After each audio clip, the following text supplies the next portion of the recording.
This tutorial marks the first lesson in a series of tutorials on OFDM. In this tutorial, I'll be talking about the Cordic algorithm. I'll be using this. So this Cordic subunit or Cordic algorithm was implemented in FFT, fast Fourier transform, and FFT was implemented in OFDM. So that's why I want to start from the ground up to talk about them one after the other. So the reason why we use this Cordic algorithm in FFT is because the major reason is because in FFT, fast Fourier transform, you are trying to separate frequencies or trying to add signals using their frequencies, and it has a lot to do with phase shift. So this Cordic algorithm is used to calculate phase shift. Now I'll show you what exactly it does, and if you're able to calculate the phase shift, you now get your FFT, and then FFT I'll explain later how it is implemented in OFDM. So let me explain what I mean by phase shift. Assuming you have a signal here, wave, it has a coordinate, maybe s1, y1, then you shift it by a particular angle, you rotate it by a particular angle, theta. So you're now going to get a new value, x2, y2.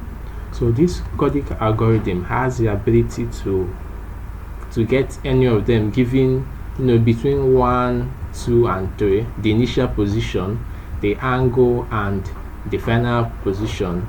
If you are given 2, you can use Cordic algorithm to calculate the third one. That is, maybe you have a particular signal and you were told that it was shifted by a particular angle, theta, then get the new value. So Cordic algorithm has the ability to calculate this new value. Or maybe you have s1 and x2 and you are asked to calculate the angle of the phase shift angle, the angle the phase was shifted. So if you shift, the phase shift actually means you're rotating from one point to another. That is, if you rotate from s1 to x2, you have actually shifted x1 by this angle here, theta. So that is basically what Cordic algorithm does. So I will explain how it does this. So this particular algorithm is very useful in FFT, calculating phase shift between two signals and so on and so forth. So it actually starts with this equation. This is the equation of a circle. You all know this from college. Is basic equation of a circle, where you are given two coordinates, the final position, and you are given s1, y1, x1. Then this angle is the phase shift angle. So this particular equation calculates this. So the Cordic algorithm is actually derived basically from this equation here. So note that the essence of this tutorial is not just the derivation, but the implementation on FPGA using verilog. Now placing this equation here in matrix form, that is, if you remove the x and the y, then you will get this.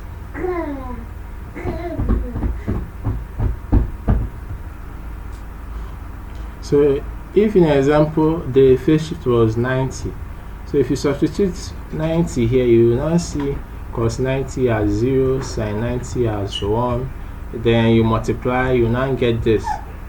So if you know that the original signal is the same with the final output, but just that the y-axis has been shifted from positive to negative. So it's more like if you have a signal here, you now get something like this.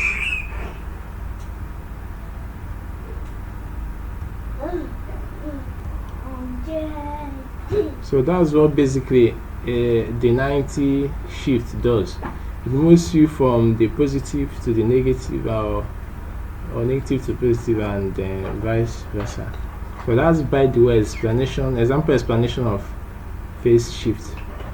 Then you now bring out this theta, cos theta outside. That is probably by dividing every value within this box here with cos theta. That is, if you get this cos theta here, you can likewise multiply all of them and get this equation back. So when you do cos theta over cos theta, you get 1. Sin theta over cos theta, you get tan theta. Sine over cos, you get tan theta. So we get this one, this equation here. Still noting that cos theta is still outside here. So now we have this box here. So majorly we would have started using this instantly, but in digital circuit, multiplication and division are usually hard to perform. So we are trying to reduce the equation to a level where it will be easy to be implemented on FPGA. If not, this is just basically what we are trying to implement. Now, the next thing we did was to find a suitable value for tan theta. Obviously we say that we won't be using lookup table, so we need to find a way to remove this tan theta here, replace it with a value. So after some long derivation, this was derived for tan theta here, arctan 1 over 2 raised to power n. That is finding a suitable value for tan theta. Tan theta can be anything. So this particular value here was chosen for it so that it will be easy to be implemented. Why? 1 over 2 raised to power n, will be in powers of 2, and in binary, a left shift means multiplication, right shift means division. So if you're expressing something in a base of 2 in digital circuit, it's very easy to apply multiplication or division on it. So I think that was one of the reasons why theta was chosen to be this value. There are other more standard reasons for it though. Then if you have this, then inverse, arctan is inverse of tan itself. So when you inverse this, you now get tan theta is equal to this. The s here, s raised to power s subscript n, s represents positive, either positive or negative. When we'll be implementing this on FPGA, you will see the reason why we use this positive or negative. At times there's a time when you will do minus, and there's a time when you do add. That is, assuming you are shifting in a positive side, that is here. If you are increasing an angle, assuming a signal is here, then you are shifting on this side. That means you are increasing it, so it's a positive shift. But assuming it's up already and you are shifting it down, that means it's a negative shift, so you use a negative sign. So that is the reason why this s came into play. So it represents which direction we are going. Are we going in a positive or a negative direction? And this 2 raised to power minus n is still the same as this. So then again, so at the end, this is the final value we get here. This is what we actually be implementing on an FPGA. Now this is the mathematical standard, what it looks like mathematically, but in FPGA, like when we'll be doing the OFDM, we won't be using this cos theta. By mere looking at this cos theta looks more like a scalar, like a scaling quantity. Is a scalar vector, a scalar value, obviously. So what cos theta does there is just to multiply the content of this. So it's more like a digital amplifier. So when you are designing a circuit, you can use an arbitrary value here. Maybe if you have a very low signal, you can amplify it to any value here. So long as maybe you have s from 0 to s raised to power n subscript n samples. So long as you use a constant value for cos theta and multiply it with all your x values, probably if you are sampling, it won't change anything. But mathematically, cos theta was derived to be a value 0.607 something. It was a very long value, 0.67. So it's up to the designer to choose what value cos theta will be. It depends on your signal, the signal you are sampling, but it serves as a digital amplifier here. So it amplifies whatever the final product of this, it multiplies it, that is, it amplifies it to a certain value. So that is what cos theta does. But while we go down, I will show you what it was used as. I told you 0.607, a very long value. So finally we get this. So this is still equivalent to this our equation here. Now you now see that in the first equation, which is this, let's compare it with this one, or rather let's compare it with the one in the matrix already, because this is what we are implementing. Then don't be confused with the S. I already told you that S represents negative or positive. If we are shifting in a positive direction, we will take X to be plus. So you now have 1 minus 2 raised to power minus n. But if you are going down to a negative, if you are shifting it in a negative direction, X will be negative, that is minus. Then you will now have 1 minus 2 raised to power minus n. So at the end it is going to be 1 plus 2 raised to power minus n at the end. So that's what S of n stands for. Then again, you already know from the initial equation, you have your 2, y of 2, y of 1. The 2 represents is the next value. Y of 1 means initial value. So that's what you have here. So y of n, x of n represents the initial values. S of n means initial sign. 2 raised to power n means the initial value. Then y of n plus 1 and x of n plus 1 means your x2 and your y2. So if you now multiply them out, you get this. So this is what it's going to look like. So this particular equation is used to calculate phase shift. Then if you're actually going to use it to calculate a sine of an angle, now let me show you how you can do that from this initial equation here.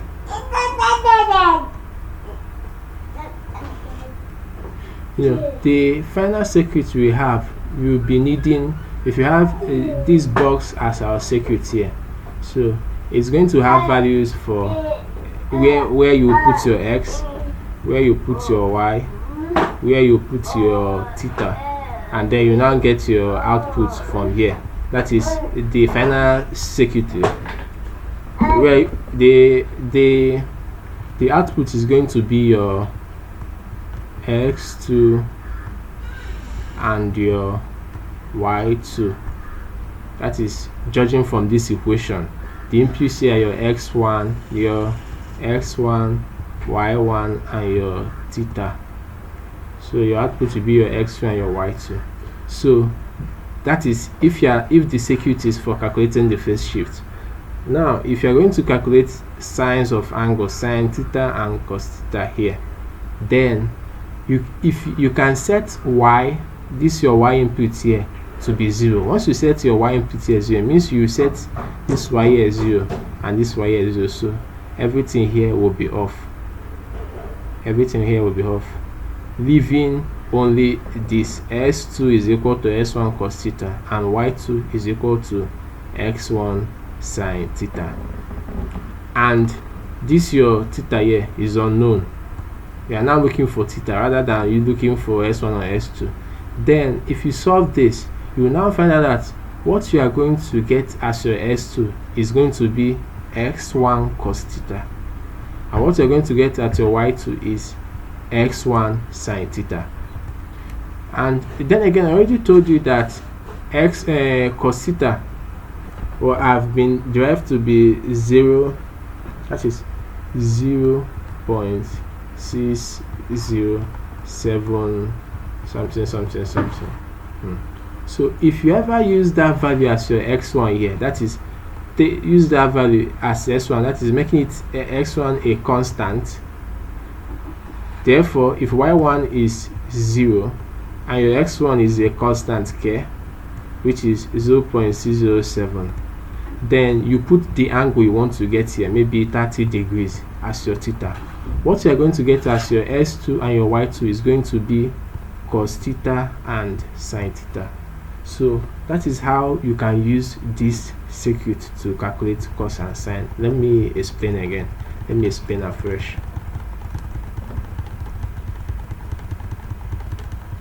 Sorry for this. Now let me start afresh. If you design a circuit that calculates this, which is what we are going to design, this is what it's going to look like. It's a black box that takes your x coordinate, x or x1 as an input, takes y1 as an input, and takes your theta as an input, and it's going to give you the new coordinates x2 and y2.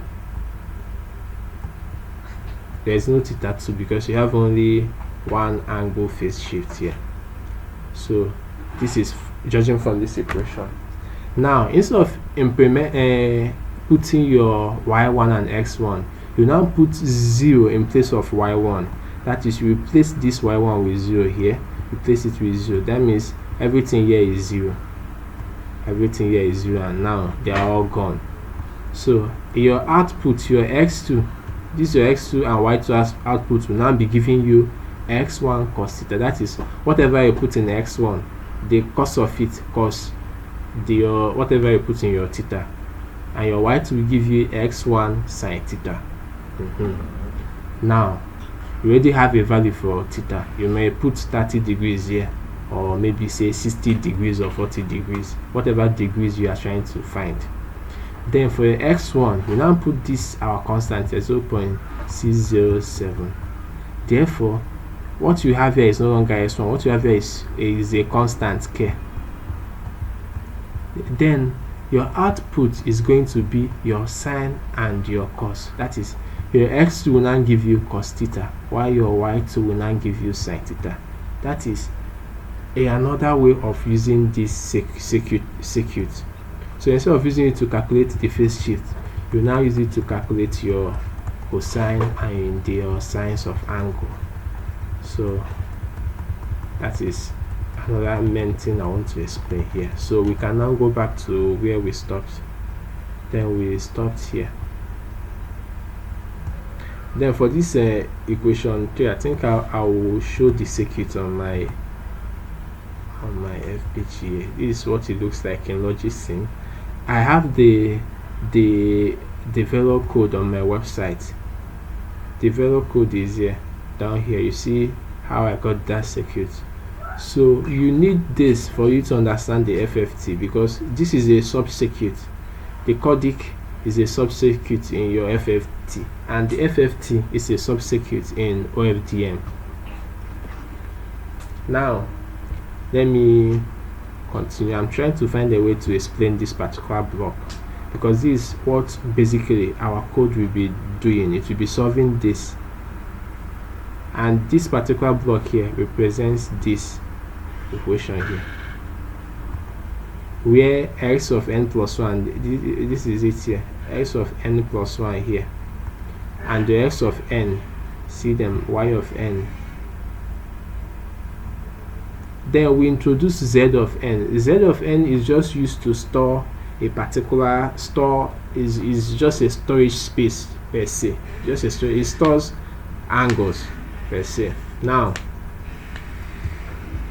so this is it here. Just compare this. Let me start afresh to do this comparison, because this is this in FPGA here. So if you compare y of n plus 1, y and x, this is it here. Now this is your x of n, y of n, this is it here, y of n, x of n, y of n. Now this is your x of n. Okay, let me skip x first. Now let us just look at this, y of n, x of n. This This is your y of n, x of n here. Then you have your 2 raised to power minus 2 over n. This is it here, because 2 raised to power minus means 1 over, so this is it here, the minus here, this is 2 raised to power n. Then your s, actually I told you, is just for it stores a sign. Now this is where they use their sign here. I've not explained z, I will explain z later. So if z is greater than 0, your s will be negative, right? No, s will be positive. Yeah, s is equal to positive plus, or maybe let me say call it plus 1, else s is equal to minus 1. So this particular part of this code here is doing a positive shift, is going in the positive direction. I already explained it earlier. That is why s is plus 1, and this one is going in a negative direction, so s is minus 1. So you know, if you put s minus 1 here, here becomes plus. If you put minus 1 here, it becomes minus. So that is the reason. So if we finally derived this equation as this, now this is the implementation in FPGA. I'll show you how in my second tutorial. Please subscribe to my channel. Thank you.